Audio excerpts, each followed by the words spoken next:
Assalamualaikum warahmatullahi wabarakatuh. Perkenalkan nama saya Fahriza Indra dari santri kelas 3 atau kelas 9 SMP, Pondok Pesantren Tahfidz Yaspi Kibar tentunya. Baik, di sini saya selaku host ingin memberitahu kepada khalayak-khalayak umum bahwa kita mengangkat satu tema yang menurut saya lumayan patut untuk dijadikan tema dalam podcast kali ini karena ya menarik tentunya ya. Jadi temanya adalah kajian kitab kuning warisan ulama yang terus hidup sampai hari ini. Nah, karena memang temanya ini berbau kitab kuning, jadi saya juga mengangkat satu narasumber yang menurut saya memang patut untuk dijadikan narasumber pada tema kali ini gitu. Nah, langsung saja kita sambut Ustadz Muhammad Baidowi. Nah, sekedar memberitahu saja ya, bahwa sumber ini itu memiliki pengalaman yang menarik menurut saya, yaitu memiliki pengalaman dalam bahasa syair. Jadi langsung kita sambut saja kepada narasumbernya. Assalamualaikum Ustadz Muhammad Baidowi. Gimana Tat kabar Tat? Waalaikumsalam warahmatullahi wabarakatuh. Alhamdulillah sehat, Bang Reza. Baik Tat. Langsung ke pertanyaan saja ya. Jadi Tat, sekedar memberitahu aja Tat ya. Kita khalayak umum tuh pasti melihat kitab kuning itu sebagai sesuatu yang tradisional, kuno, apalagi buat Tat. Apalagi karena harokatnya tuh nggak ada harokatnya atau bisa bilang tidak bunyi Tat. Sebenarnya Tat, itu sih esensi dari kitab. Kalau pemikiran seperti itu menurut saya itu stereotip klasik ya. Jadi sebenarnya begini Bang Reza, kitab kuning itu disebut kitab kuning, ada bahasa kuningnya, itu sebenarnya cuma faktor historis dan teknis saja. Karena zaman dulu itu kertas yang warnanya kuning itu lebih murah daripada kertas yang warnanya putih. Terus kertas yang berwarna kuning itu lebih enak untuk dibaca di bawah lampu penerangan minyak daripada yang berwarna putih. Terus di zaman dulu kertas yang kuning itu memang lebih tahan lama daripada kertas yang putih. Tapi secara substansi kitab kuning itu literatur klasik karya ulama terdahulu meliputi Van Fikih, Van Hadis, gramatika bahasa Arab atau nahwu sorof hingga ilmu-ilmu tafsir. Makanya itu nggak bisa kita eh, narasikan kitab kuning itu kuno ataupun apa gitu. Walaupun kuno, itu sebenarnya kitab kuning itu curated knowledge ya. Dalam artian itu adalah kitab yang sudah diuji, sudah dicoba beberapa ratus tahun kemarin. Seperti itu Bang Reza. Baik, berarti dari kesimpulannya itu sebenarnya bahwa kuning ini bukan kuno, namun memiliki arti yang fungsional tersebut dari warna yang kuning dan yang menariknya ya, kuning ini kan dibuat yang lalu. Ini bisa bisa kenapa nggak kayak zaman sekarang itu? Ah, berarti tanya apa ininya gitu, kuncinya apa gitu. Jadi kitab kuning itu walaupun sudah berabad-abad yang lalu dibuat di tahun atau di abad ke-10, ke-11 dan seterusnya, tapi masih bisa kita kontekstualisasikan sampai saat ini, itu kuncinya ada dua, Bang Reza.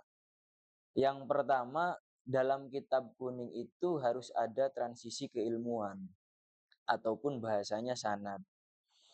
Sanad itu apa? Sanad itu bagaimana caranya kita mendapatkan ilmu itu dari guru kita menjelaskan, guru kita membacakan, guru kita juga mempunyai guru lagi, terus bersambung, guru-gurunya itu bersambung hingga penulis kitab, bahkan hingga Rasulullah Shallallahu Alaihi Wasallam.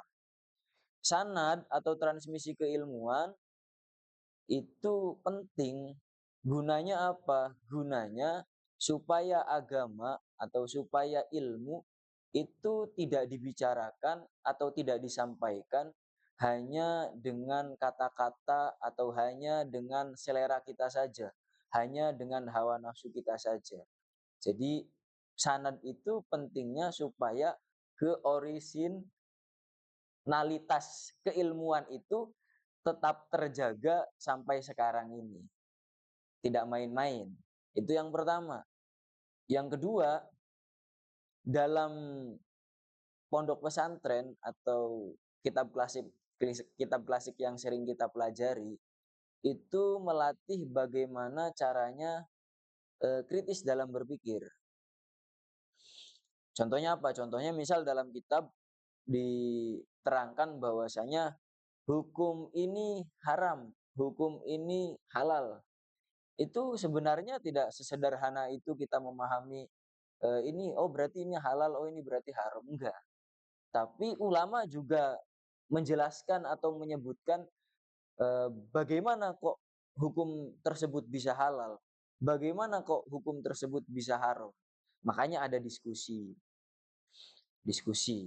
Nah, biasanya santri-santri yang suka diskusi atau kritis dalam berpikir, dia akan mengedepankan toleransi ketika menghadapi perbedaan dan juga nggak kagetan menyikapi persoalan yang banyak perbedaannya di zaman yang sekarang ini.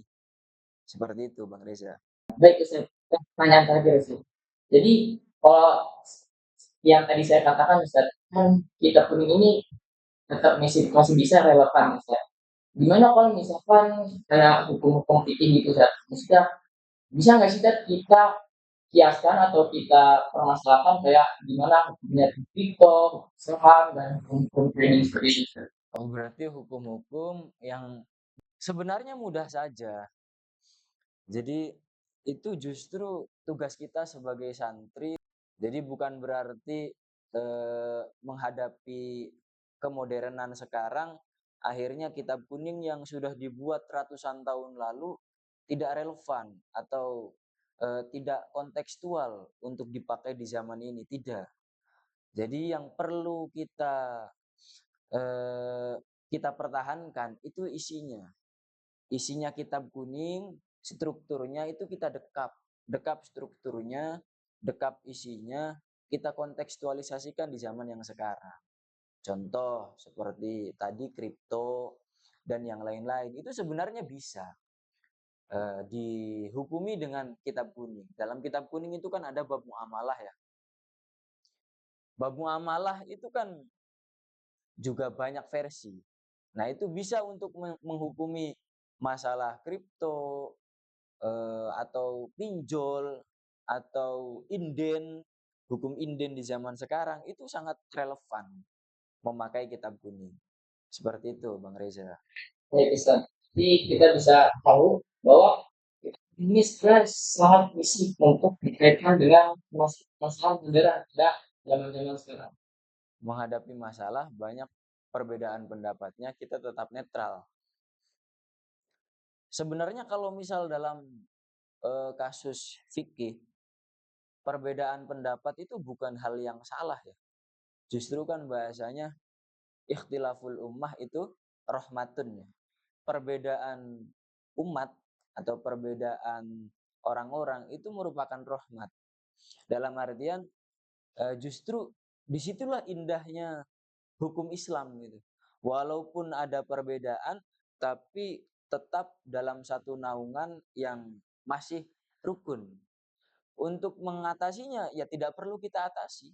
Dalam artian apa? Ya kita tinggal kira-kira argumen kita atau pola pikir kita, cara berpikir kita itu lebih mengarah ke yang mana? Ke yang haram kah? Ke yang halal kah? Atau ke yang boleh kah? Jadi semuanya kalau dalam kitab fikih perbedaan itu ya ada dasarnya. Justru di situ letak indahnya. Baik, Ustaz. Berarti ikhtilaf itu sebagai orang-orang awam kayak umum harusnya tuh mengindahkan, Ustaz, ya.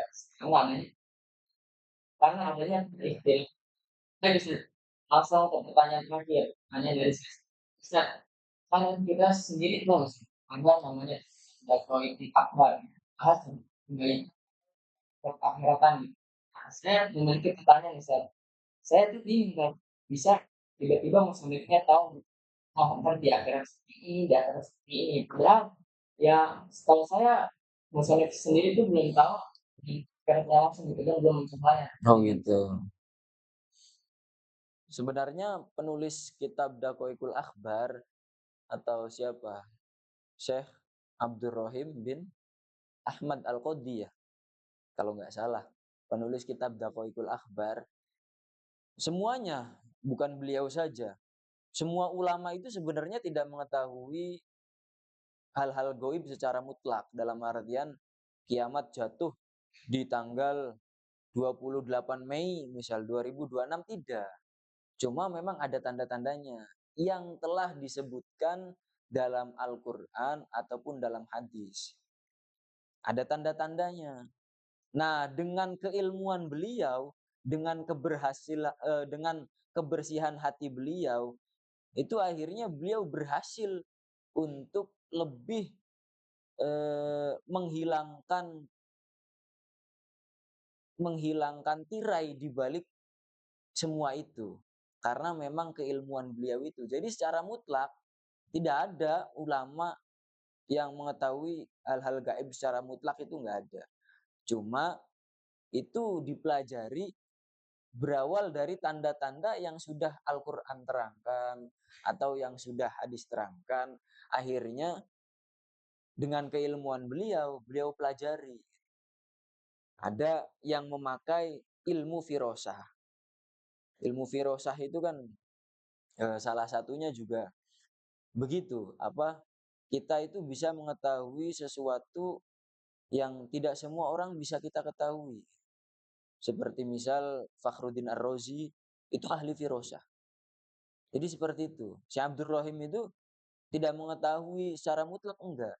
Tapi karena kealiman beliau, kesolehan beliau, akhirnya beliau itu bisa mendetailkan apa-apa yang tidak bisa orang lain detailkan.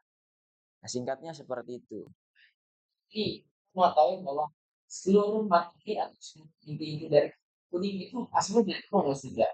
Dari Quran dan hadis.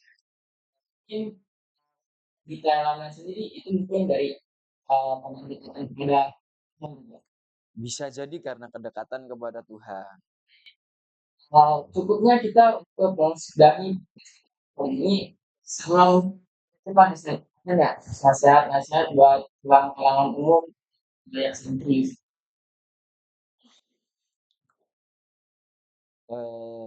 Mempelajari kitab kuning itu sebenarnya bukan berarti kita ketinggalan zaman, bukan berarti kita kembali ke masa yang telah lampau beratus-ratus tahun yang lalu, bukan.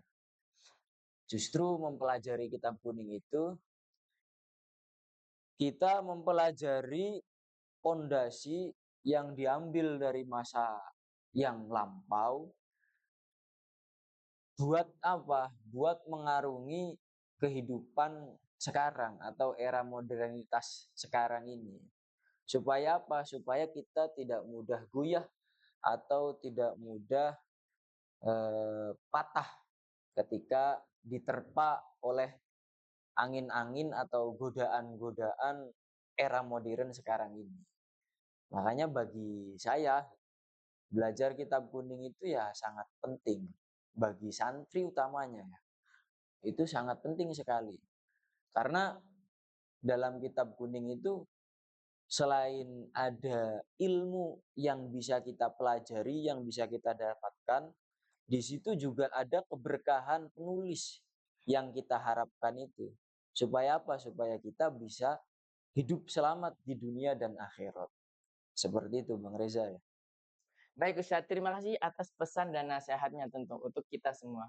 Baik, semoga apa-apa yang telah Ustadz Baidowi sampaikan kepada kita semua bisa menjadi pedoman hidup atau pegangan pastinya untuk kita agar bisa menghadapi masa modern yang berat ini. Nah, nggak kerasa tadi kita nih udah di ujung obrolannya. Jadi Saya selaku host, Fariza Indra, ingin meminta maaf apabila ada ucapan yang sulit diucapkan atau perilaku yang tidak enak untuk dipandang. Jadi saya meminta maaf sebesar-besarnya.